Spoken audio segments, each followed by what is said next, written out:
오늘 하나님께서 우리에게 주신 말씀은 로마서 말씀입니다. 신약 성경 로마서 12장 1절부터 13절까지의 말씀을 이경희 집사님께서 대표로 봉독하시겠습니다.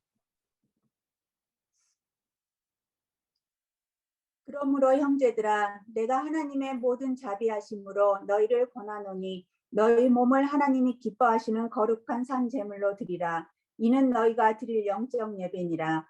너희는 이 세대를 본받지 말고 오직 마음을 새롭게 함으로 변화를 받아 하나님의 선하시고 기뻐하시고 온전하신 뜻이 무엇인지 분별하도록 하라. 내게 주신 은혜로 말미암아 너희 각 사람에게 말하노니 마땅히 생각할 그 이상의 생각을 품지 말고 오직 하나님께서 각 사람에게 나누어 주신 믿음의 분량대로 지혜롭게 생각하라. 우리가 한 몸에 많은 지체를 가졌으나 모든 지체가 같은 기능을 가진 것이 아니니 이와 같이 우리 많은 사람이 그리스도 안에서 한 몸이 되어 서로 지체가 되었느니라. 우리에게 주신 은혜대로 받은 은사가 각각 다르니 혹 예언이면 믿음의 분수대로, 혹 섬기는 일이면 섬기는 일로, 혹 가르치는 자면 가르치는 일로, 혹 위로하는 자면 위로하는 일로, 구제하는 자는 성실함으로, 다스리는 자는 부지런함으로, 긍휼을 베푸는 자는 즐거움으로 할 것이니라. 사랑에는 거짓이 없나니 악을 미워하고 선에 속하라. 형제를 사랑하여 서로 우애하고 존경하기를 서로 먼저 하며 부지런하여 게으르지 말고 열심을 품고 주를 섬기라. 소망 중에 즐거워하며 환난 중에 참으며 기도에 항상 힘쓰며 성도들의 쓸 것을 공급하며 손 대접하기를 힘쓰라. 아멘. 아멘. 오늘도 말씀 듣기 전에 다 함께 찬송 부르시겠습니다. 찬송가 540장, 통일 찬송가로는 219장입니다. 주의 음성을 내가 들으니 함께 찬송 부르시겠습니다.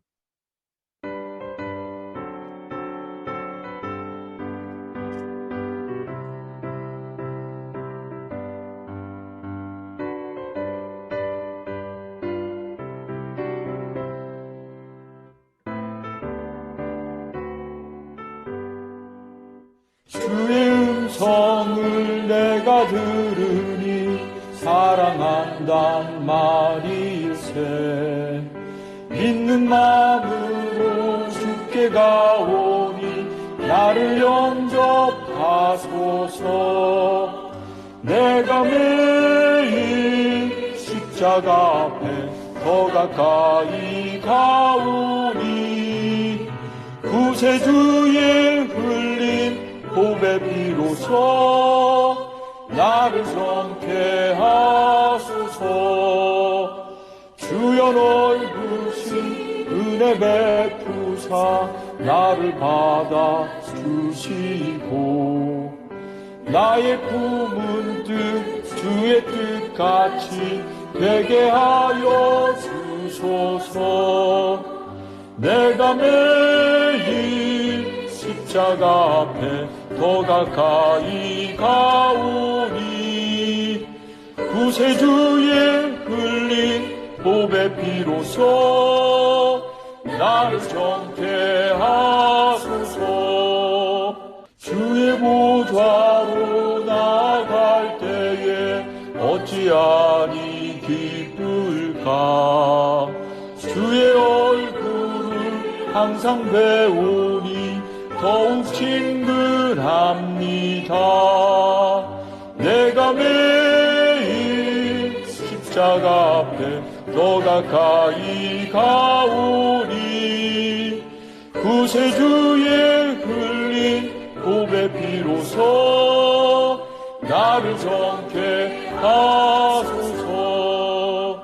우리 구주의 넓은 사랑을 증량할 자 없으며 주가 주시는 참된 기쁨도 헤아릴 수 없도다.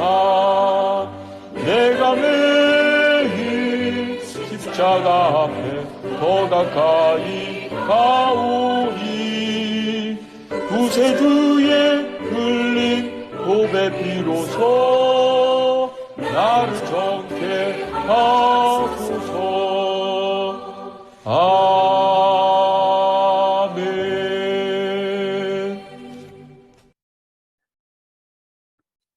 할렐루야. 찬송 부르는데 오늘따라 왜 이렇게 제 목소리가 크게 들리는 것 같죠? 찬송 부르실 때마다 여러분들도 크게 부르셔야 됩니다. 제 목소리만 듣다 보면 시험에 드실 수도 있기 때문에 찬송 틀어드릴 때마다 여러분들 예배 드리는 자리에는 여러분들 찬송 소리가 크게 울려 퍼져야 됩니다. 예배는 오늘 설교 중에 말씀드릴 텐데요.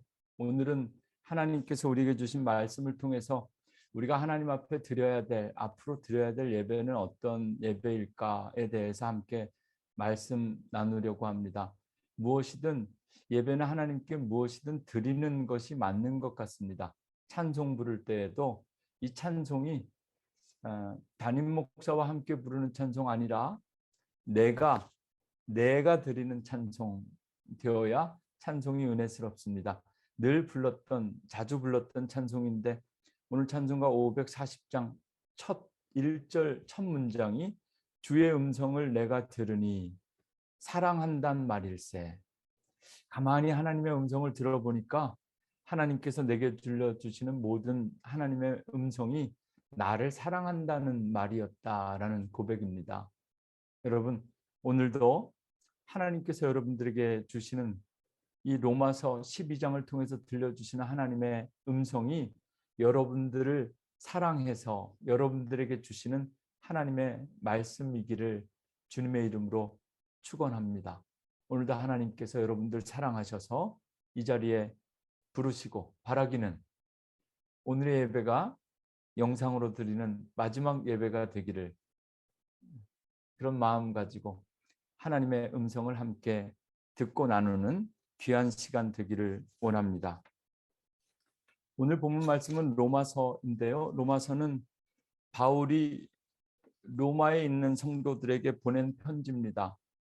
그래서 대부분 이 헬라어 원문의 첫 번째 단어나 표현이 그 책의 이름이 되는데요. 정확하게 표현하려면 로마서가 아니라 로마인서, 코리아가 아니라 코리안인 것처럼 로마에 있는 성도들에게 보낸 편지입니다. 근데 이 편지는 간단하게 로마서에 대해서 아주 간단한 정보만 드리고 설교를 시작하면, 바울은 한 번도 로마에 가본 적이 없습니다. 그 로마에 있는 교회에서 예배드린 적도 없고 복음을 전한 적도 없고 로마에 있는 성도들을 만난 적도 없습니다. 그래서 이 편지를 고린도 지역에서 지금 로마로 쓴 편지, 이것이 바로 로마서인데요. 그러나 한 번도 가본 적은 없지만 아마도 바울이 복음을 전하고 선교하면서 가장 가보고 싶었던 곳, 그것은 바로 로마일 것입니다. 당장이라도 달려가고 싶은데 지금 고린도에 있으면서 바울은 본인의 마음은 로마로 가고 싶은데 급한 사정 일이 생겨서 예루살렘으로 가야 했습니다. 그래서 내가 지금 가고 싶은데 가지 못해서, 예루살렘 가고 싶은 것은 로마인데 내 몸은 지금 예루살렘으로 가야 되기 때문에 로마에 보낸 편지, 그것이 바로 로마서입니다. 내가 가지 못하는 대신 보낸 편지가 되는 거죠. 바울은 로마를 거쳐 서바나, 스페인까지 복음을 전도하러 가기를 원했고 한 번도 만나보거나 또 그곳의 교회를 본인이 개척한 적도 없었지만 본인이 로마에 들려 스페인까지 선교를 할 수 있도록 로마 교회 당신들이 나를 좀 후원해 주셨으면 좋겠다 하는 목적으로 편지를 쓰게 됩니다.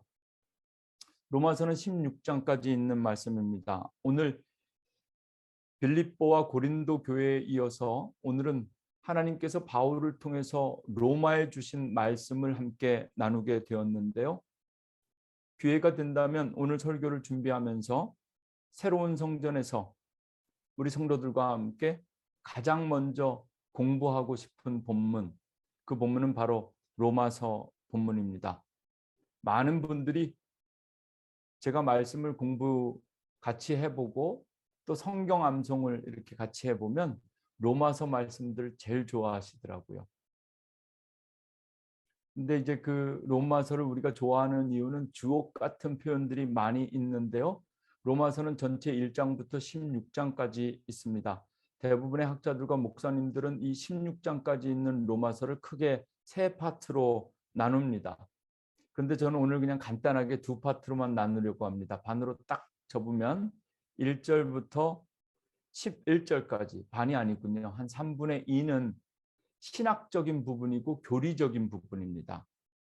그러니까 바울이 로마에 있는 교인들에게 무엇을 설명하냐면 로마서 1장부터 11장까지는 믿음이란 무엇인가, 구원은 도대체 어떻게 받는 것인가, 우리가 무엇을 믿어야 되는가. 그래서 이 부분을 바울 신학의 핵심이라고 말하고 바울의 복음서다 이렇게 부르는 이유가 로마서 1장부터 16장까지 이 전반부의 한 60% 70% 되는 이 말씀이 우리가 알고 있는 그 주옥과 같은 말씀들, 우리가 어떻게 구원받는가, 조금 어려운 이야기로 말하면 이신칭의, 믿음으로 의롭다함을 받아서 우리가 구원을 받는다라는 개신교 구원론의 핵심이 바로 이 바울이 쓴 로마서 1장부터 11장 말씀 속에 있습니다. 그런데 오늘 우리가 함께 읽은 말씀은 12장 말씀이죠. 12장 말씀 우리 이경희 집사님 오늘 읽어주셨는데 12장 1절이 헬라어 운이라는 단어로 시작합니다. 한국말로는 그러므로. 지금 1장부터 11장까지 바울은 우리가 어떻게 구원받는가, 우리가 무엇을 믿어야 하는가, 신학적이고 교리적인 그 어려운 문제들을 다 해설한 후에 오늘부터 우리가 읽은 이 12절부터 그러므로 이제 어떻게 우리가 살아야 되는가, 12, 13, 14, 15, 16 이 5장은 교리적이고 신학적인 문제가 아니라 실질적이고 구체적인 성도의 삶, 윤리적인 부분들을 다루고 있습니다. 다시 한번 오늘 12장 1절. 그래서 이 그러므로라는 표현은 이 전반부와 후반부가 완전히 전환되는 시점에 아주 중요한 헬라어 접속사가 됩니다. 그러므로 형제들아, 내가 하나님의 모든 자비하심으로 너희를 권하노니 너희 몸을 하나님이 기뻐하시는 거룩한 산 제물로 드리라. 이는 너희가 드릴 영적 예배니라. 오늘 하나님께서 우리에게 주신 하나님의 말씀은 로마서 12장 1절부터 13절까지인데요. 저는 오늘 설교를 딱 1절과 2절 이 두 절에 집중해서 두 절 말씀만 집중적으로 전하려고 합니다. 1절 말씀에 그러므로, 그 다음에 형제들아 이렇게 시작하는데요. 헬라어로는 아돌포이라는 단어가 형제들아 이렇게 번역됐고, 아마 이거 한국 사람들은 형제들 하면 믿음의 형제 자매를 다 포함하는 개념이기 때문에 남자들만 부르는 것이 아니라 그냥 신앙의 형제들을 다 형제들이라 이렇게 부르는 것, 그런 의미로 해석되었을 텐데요. 영어 성경으로 보면 아예 구분해서 brothers and sisters 이렇게 번역해 두었습니다. 무슨 말이냐면 한 번도 만난 적이 없지만 바울은 로마 교회 성도들을 뭐라고 부른다? 형제들아 이렇게 부른다는 사실입니다.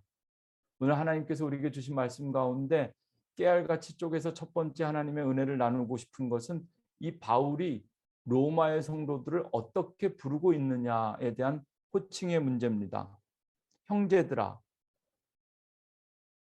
여러분, 날마다 새벽 예배 때마다 그리고 주일 예배 때마다 빠지지 않고 우리가 다 함께 고백하는 것이 있죠. 사도신경입니다. 사도신경으로 우리가 신앙을 고백하는데요.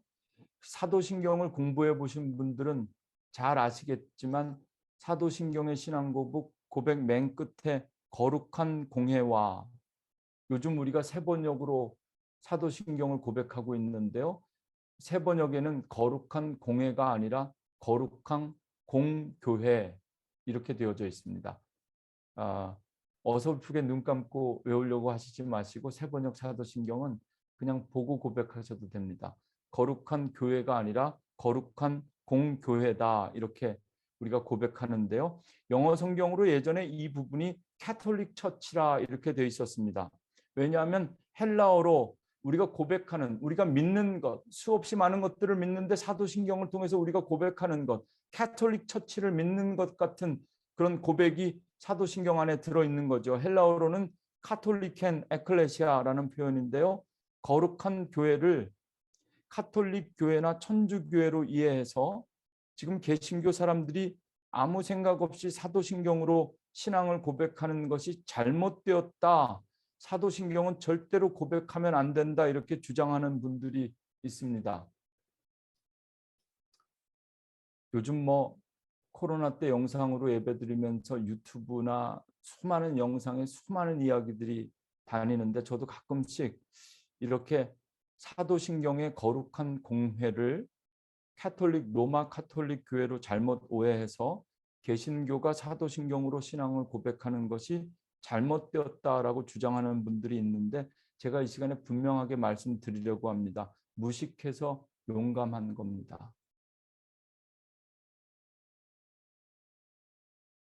감리교회가 WCC에 가입된 교단이라 종교다원주의 이단이라고 말씀하시는 분들도 있는데 똑같습니다.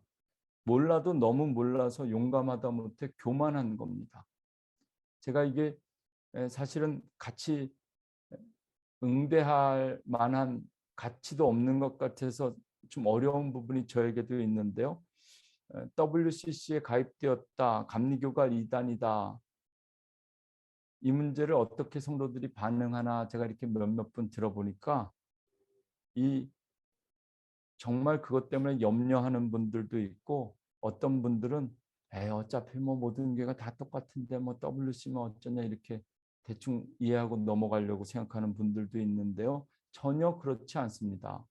정말 몰라서 착각하는 것이고 몰라서 용감하게 말도 되지 않는 주장들을 하고 있습니다. 감리교 창시자이신 존 웨슬리 목사님이 하신 아주 유명한 설교가 있는데요. 제목이 캐톨릭 스피릿입니다. 이것을 천주교 영성이라고 번역하는 사람은 아무도 없습니다. 한국말로 번역하면 캐톨릭 스피릿, 관용의 정신이다 이렇게 번역합니다. 카톨릭은 우리가 알고 있는 그 카톨릭 천주교회를 의미하는 것이 아니라 우주적인 교회를 의미합니다. 그래서 아마 여러분 새롭게 번역된 사도신경을 보면 거룩한 공교회는 캐톨릭 처치가 아니라 The Universe, Holy Universal Church다 이렇게 번역되었을 겁니다. 오늘 예배 중에 몇 가지 끊임없이 광고 같은 교회 소식들을 전해야 될 것 같은데요.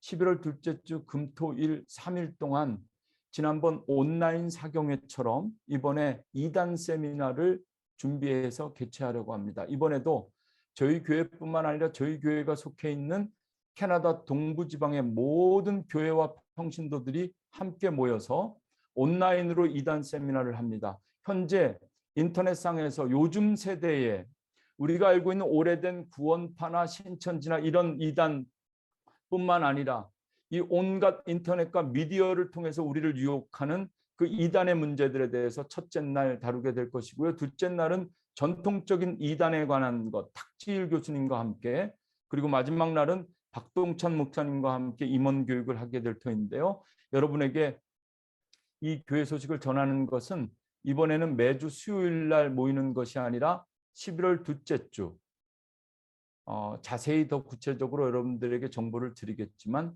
금, 토, 일 3일 동안 부흥회 하듯이 저녁마다 모여서 영상으로 임원 교육을 하려고 합니다. 주제가 바로 알고 바로 믿고 바로 살자입니다. 코로나 속에서 흔들리기 쉬운 우리의 믿음을 바로잡기 위해서 정말 우리가 무엇을 어떻게 믿어야 되는지 바로 알고 바로 믿고 바로 사는 것.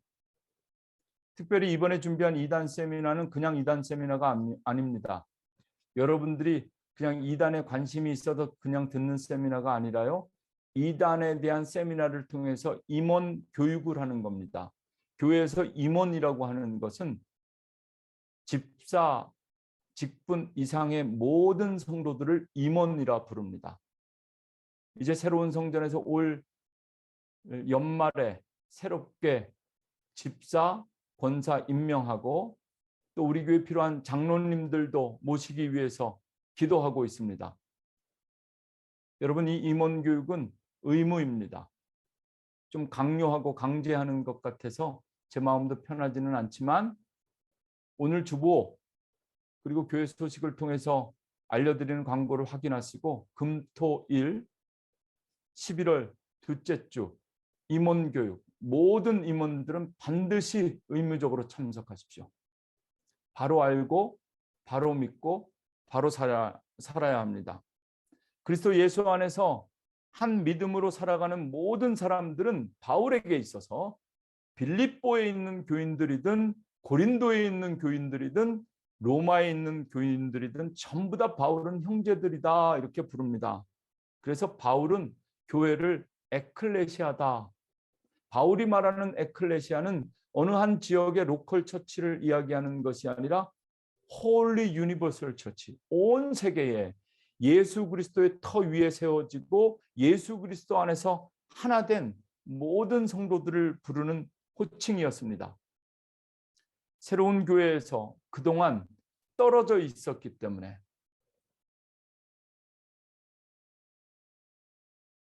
지금까지 하나 될 수 없었던 우리가 새로운 교회에서 어떻게 하나의 교회를 이루어 갈 것인가? 본질적인 것에는 일치를, 비본질적인 것에는 자유를, 그리고 모든 것에는 사랑을 주라. 성 어거스틴이 한 말입니다. 다시 한번 말씀드립니다. 본질적인 것에는 반드시 일치를, 비본질적인 것에는 과감하게 자유를, 그리고 모든 것에는 사랑을 주라. 교회가 그리스도 예수 안에서 온전히 하나 될 수 있는 것은 본질입니다. 본질과 비본질을 과감하게 구별해야 됩니다. 그리고 여러분, 비본질적인 문제들이 교회나 여러분들의 삶의 본질을, 믿음을 흔들지 못하게 해야 됩니다. 웨슬리는 그의 설교 관용의 정신에서 우리에게 본질은 오직 예수님에 대한 사랑과 헌신밖에 없다. 그 밖에 모든 것은 다 비본질적인 것이다. 이렇게 말합니다. 바울이 교회를 그리스도의 몸, 그리고 우리 모두가 그 몸된 지체이다라고 말하는 것은 우리가 다 다르지만, 비본질적으로 우리는 다 다르지만, 우리가 생각하는 것, 기대하는 것, 좋아하는 것 다 다르지만, 좋아하는 찬양이 다르고, 좋아하는 설교 스타일이 다르고, 좋아하는 교회 건물이 다르고, 말씀과 성찬과 세례, 모든 예배 형식이 다를 수도 있습니다. 우리의 신앙의 배경도 다 다릅니다. 천주교에서부터 신앙생활해서 개신교인이 된 사람들도 있고, 마치 유대인들이 개신교인이 된 그리스도인이 된 것처럼 또 이방인들로 시작해서 그리스도인이 된 사람들도 있고, 순복음교회에서 침례교회에서 성결교회에서 장로교회에서 신앙생활하면서 오늘 이 감리교회에 모여있는 사람들 있습니다. 비본질적인 부분에 있어서는 다 다르다 할지라도 진짜 중요한 것은 우리 안에 하나님과 이웃에 대한 사랑이 있는가, 하나님의 아들 예수 그리스도가 정말 나에게 의미가 있는가, 그리고 예수 그리스도 그 복음이 내 삶 가운데, 예수 그리스도의 그 십자가 사랑이 내 삶 가운데 워킹하고 있는가. 그것이 바로 본질입니다. 우리는 다 달라도 하나 될 수 있고, 사랑할 수 있고, 형제자매가 될 수 있고, 하나의 교회를 세워갈 수 있습니다. 바라기는 새로운 성전에서 오랫동안 떨어져 있던 우리가 만나면 어떨까요? 정말 반갑기도 하고, 또 어쩌면 서먹서먹하게 느껴질지도 모릅니다. 로마서 11장 28절 29절 말씀입니다. 복음으로 하면 그들이 너희로 말미암아 원수된 자요 택하심으로 하면 조상들로 말미암아 사랑을 입은 자라. 잘 들으십시오. 하나님의 은사와 부르심에는 후회하심이 없느니라. 하나님께서 우리에게 성령의 은사를 주셨습니다. 하나님의 은사입니다. 몬트리올 한인감리교회로 여러분들 부르셨습니다. 하나님의 부르심에는 후회가 없습니다. 우리에게 주신 은사와 하나님의 부르심에 큰 뜻이 있음을 믿고 11월부터 새로운 성전에서 다시 만나서 진짜 바울이 로마 교회 성도들을 향해서 형제들아 이렇게 부른 것처럼 주차장에서부터 서로가 서로를 진짜 형제 자매라 부르며 그렇게 한 몸을 이루어 예배할 수 있는 교회가 되기를 주님의 이름으로 축원합니다. 10월의 마지막 날입니다. 얼마 남지 않은 이 시간, 오늘 이 주일 예배를 통해서 우리가 연습해야 될 것. 오늘 여러분들 삶 속에서 우리 사랑하는 성도들을 향해서 형제들아, 자매들아, 우리가 남이 아니라 그리스도 예수 안에서 본질적으로 하나된 지체, 하나된 형제임을 고백하는 법을 연습하셨으면 좋겠습니다. 아무리 여러분들 자리에서 말해도 서로 들을 수는 없고 제 목소리만 들리겠지만 한번 따라해 보시죠. 따라해 보시죠. 다음 주부터.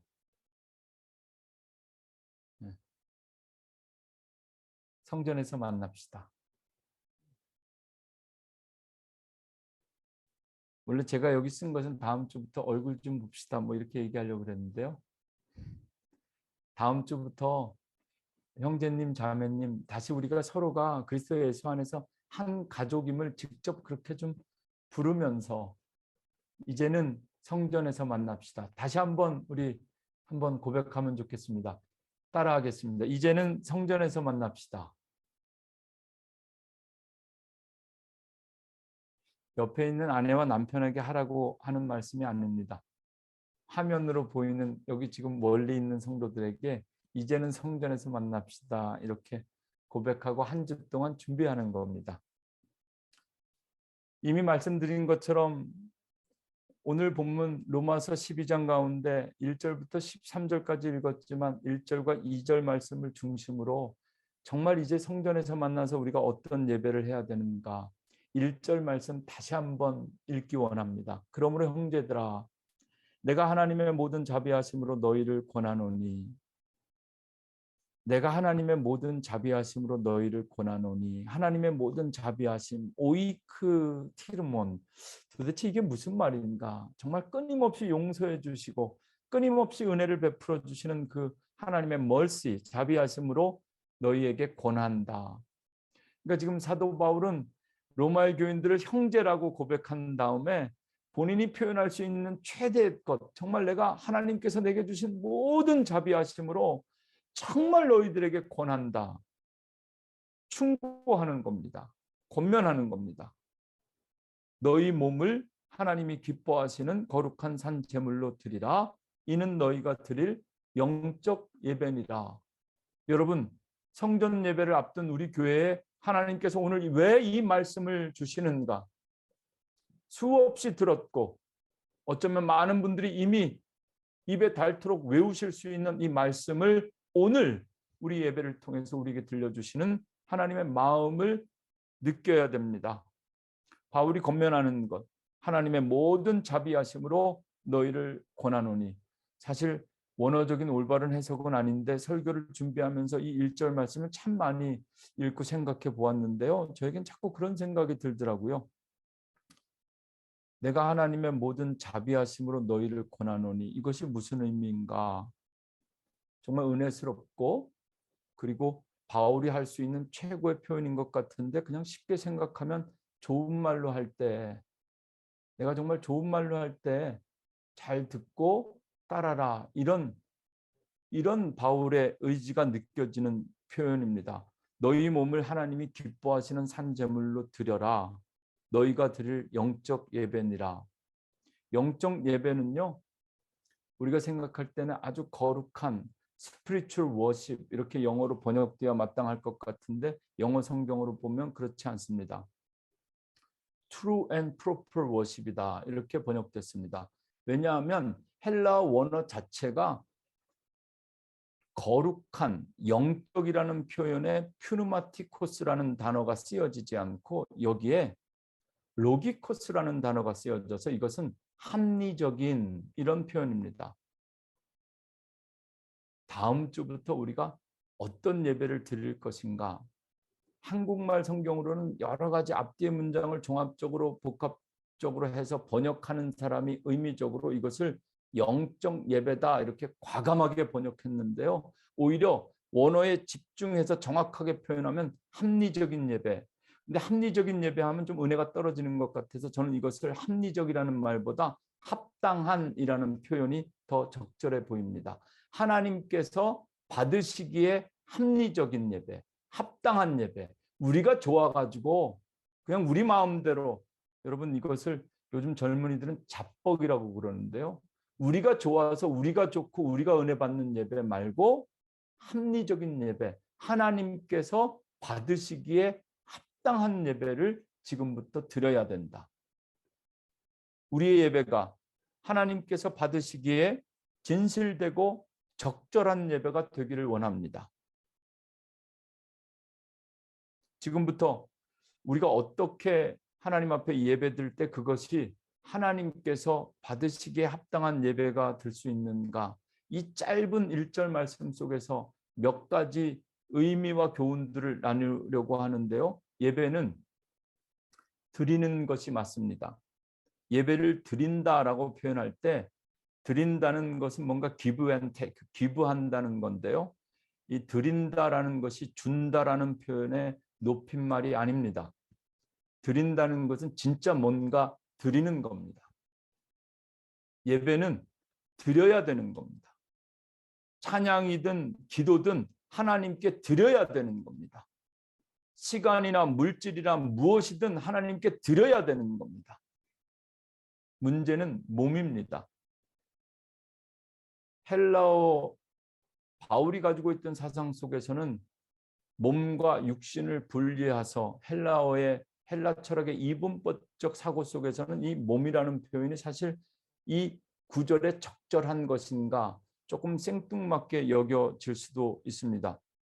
그런데 하나님은 오늘 말씀을 통해서 우리 몸을 드리라고 합니다. 그리고 그것도 산채로 드려야 됩니다.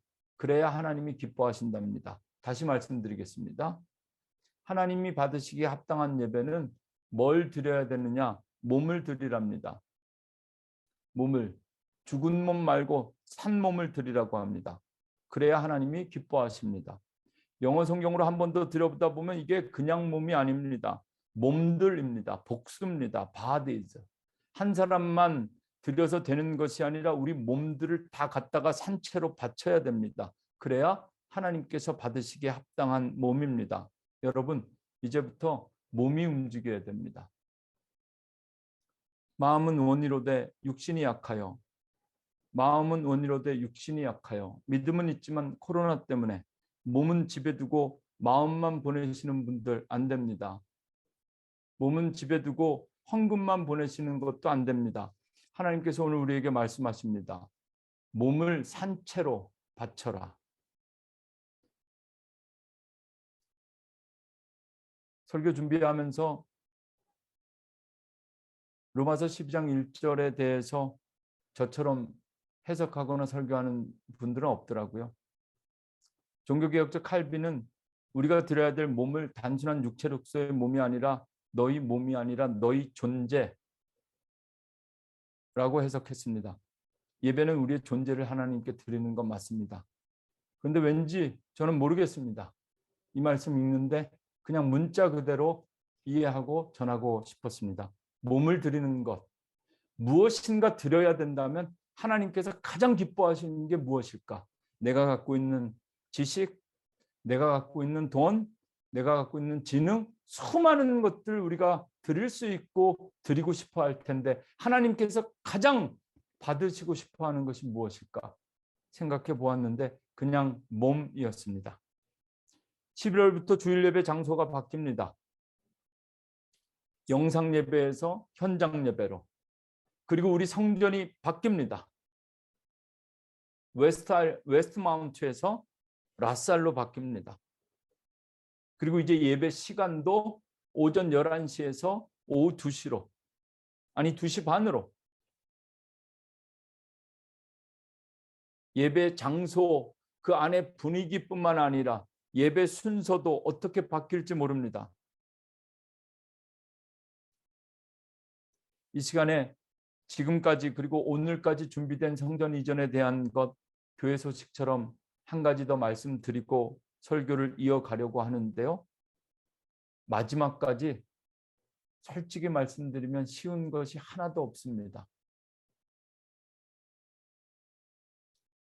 지난주까지만 해도 이번 한 주 동안, 지난 한 주 동안 모든 것을 다 준비하고 현장에 찾아가서 예배도 다 미리 한번 좀 확인해 보고 영상과 사진도 찍어서 오늘 예배 드릴 때 여러분에게 우리가 드릴 예배당입니다.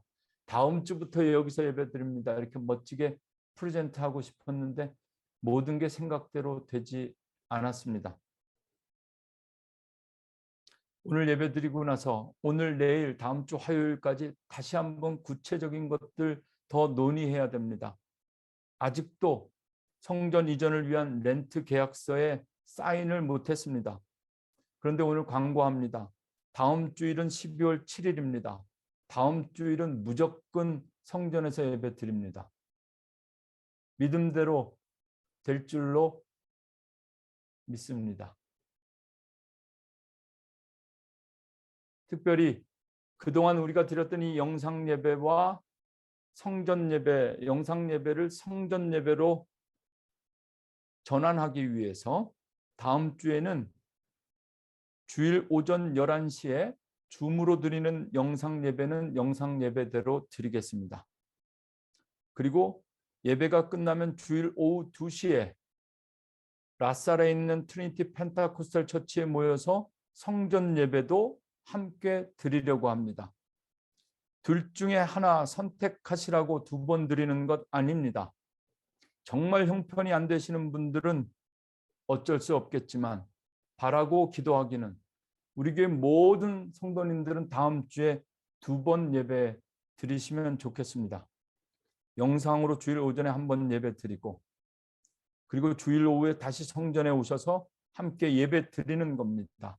성전에서 하나님께서 다음 주에 열어주시면 성전에서 드리는 첫 번째 예배는 성찬 예배로 드리려고 합니다.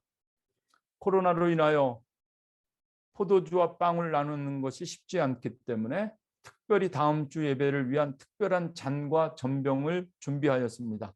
새로운 성전에서 여러분들과 함께 처음 드리는 예배, 성찬 예배를 통해서 정말 하나님의 은혜를 말씀뿐만 아니라 우리 몸으로 체험할 수 있는 귀중한 주일이 되기를 간절히 기도하고 축원합니다.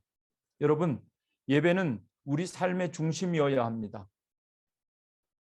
평생 목회하시다가 은퇴하신 저희 아버지는 제가 어렸을 때부터 늘 지켜본 모습인데요. 저희 아버님은 주일에 비가 오면 걱정이 태산이었습니다. 궂은 날씨 때문에 주일을 지키지 못하는 성도들이 많겠구나. 아침부터 걱정이 태산이었습니다. 어린 나이였지만 제가 아빠를 보면서 뭔 목사가 저렇게 믿음이 약한가 싶을 만큼 그렇게 우리 아버지는 주일에 비가 올 때마다 걱정이 태산이었습니다. 그리고 실제로 비가 오면 예배 인원이 줄었습니다. 그 시절 그때는 비가 오면 주일에 교회에 안 온 것이 아니라 못 온 겁니다. 못 간 겁니다. 요즘 저도 가끔씩 주일에 날씨 걱정을 합니다. 주일에 날씨가 너무 좋을까 봐 저는 걱정입니다. 차라리 비가 오면 좋겠다. 골프장에 못 가게. 뭐 이런 거죠. 여러분, 예배는 선택이 아니라 그리스도인의 의무입니다. 처음부터 이거 주일날 예배를 드려야 되나 말아야 되나 고민하는 것 자체가 잘못된 선택이라는 겁니다. 여러분, 예배는 의무이고 예배는 성도들의 믿음입니다. 성도들의 믿음을 평가하는 것 결코 쉽지 않고 그 누구도 우리의 믿음을 이렇다 저렇다 말할 수 없습니다. 그러나 믿음은 바라는 것들의 실상이지만 보이지 못하는 것들의 증거이기도 합니다. 저는 예배 시간에 여러분들의 믿음이 보입니다. 물론 제가 보는 것이 전부가 아닐 것입니다. 그러나 기억하십시오. 돈으로도 못 가요 하나님 나라, 힘으로도 못 가요, 지식으로도 못 가는 하나님 나라, 오직 믿음으로 갑니다. 주일에 교회에 나와서 예배하는 것은 믿음입니다. 하나님께서 우리에게 믿음 주신 것, 주일에 우리가 하나님을 예배하라고 하나님께서 우리에게 주신 선물입니다. 그 믿음으로 주일마다 천국 가는 연습하듯이 그렇게 하나님의 나라를 이 땅에서 미리 맛보는 것, 그것이 바로 주일이고 주일 예배입니다. 또 한 가지, 예배는 생명입니다. 육체의 건강보다 더 중요한 것이 영혼의 건강입니다. 영혼이 죽으면 다 죽은 겁니다. 우리가 정말 수술을 앞두고 육신의 질병과 고통을 위해서는 정말 우리가 간절한 마음으로 기도하죠. 우리의 영혼이 식어지는 것, 우리의 영혼이 삭막해지는 것은 우리가 얼마나 기도하고 있는가. 아무리 잘 믿고 오래 믿은 사람도 여러분 한 달만 예배드리지 않고 살면 입에서 별소리 다 나옵니다.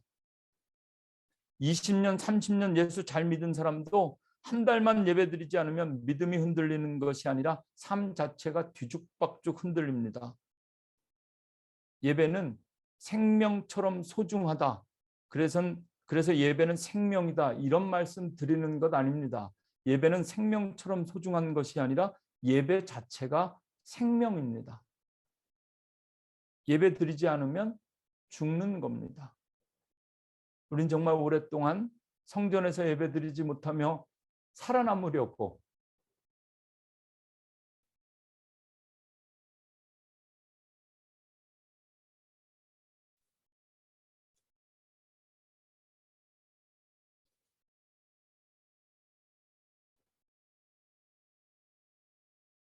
정말 예배가 생명이기 때문에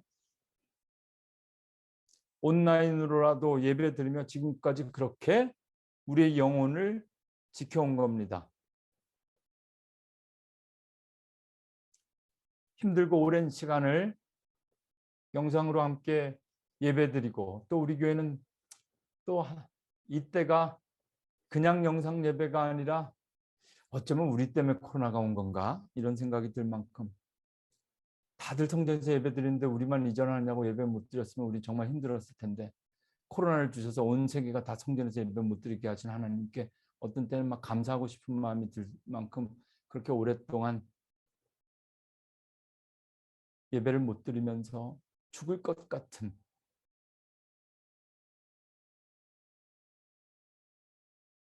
이렇게 더 있다가는 마치 내 믿음이 다 소멸돼 버릴 것 같은, 그래서 예배는 생명입니다.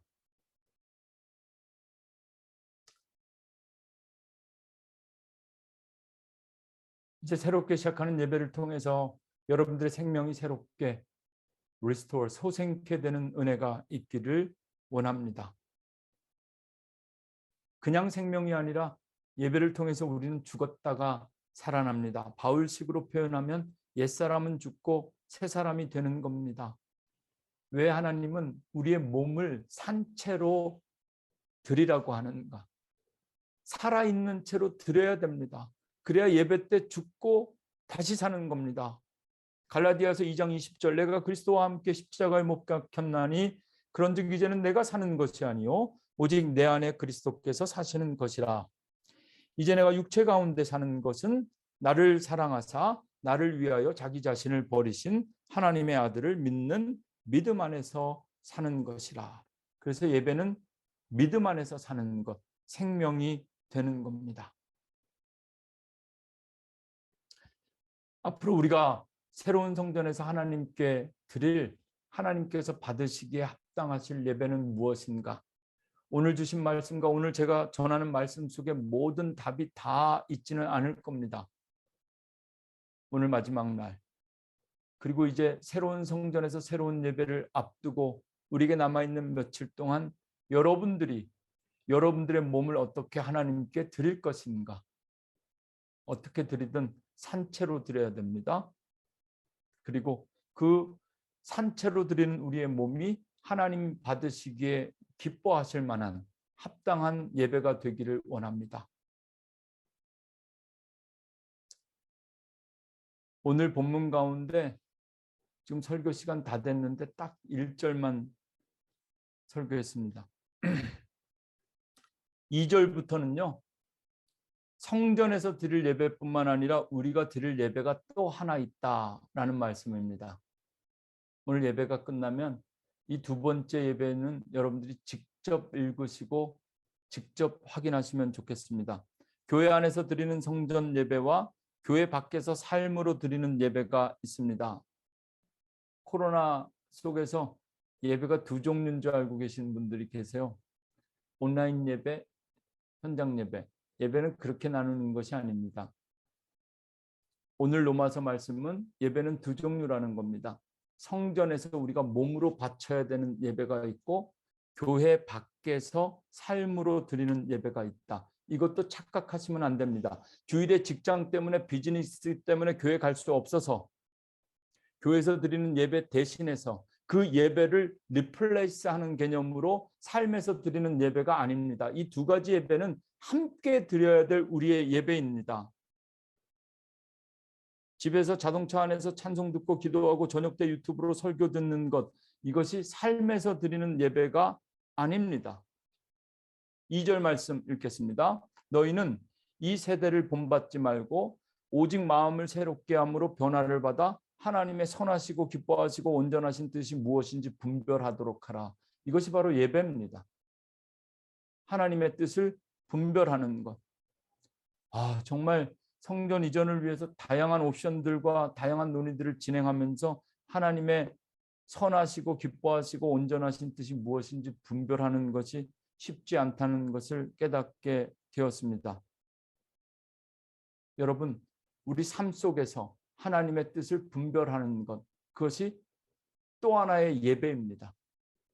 3절 내게 주신 은혜로 말미암아 각 사람에게 나누어 주신 믿음의 분량대로 지혜롭게 생각하라.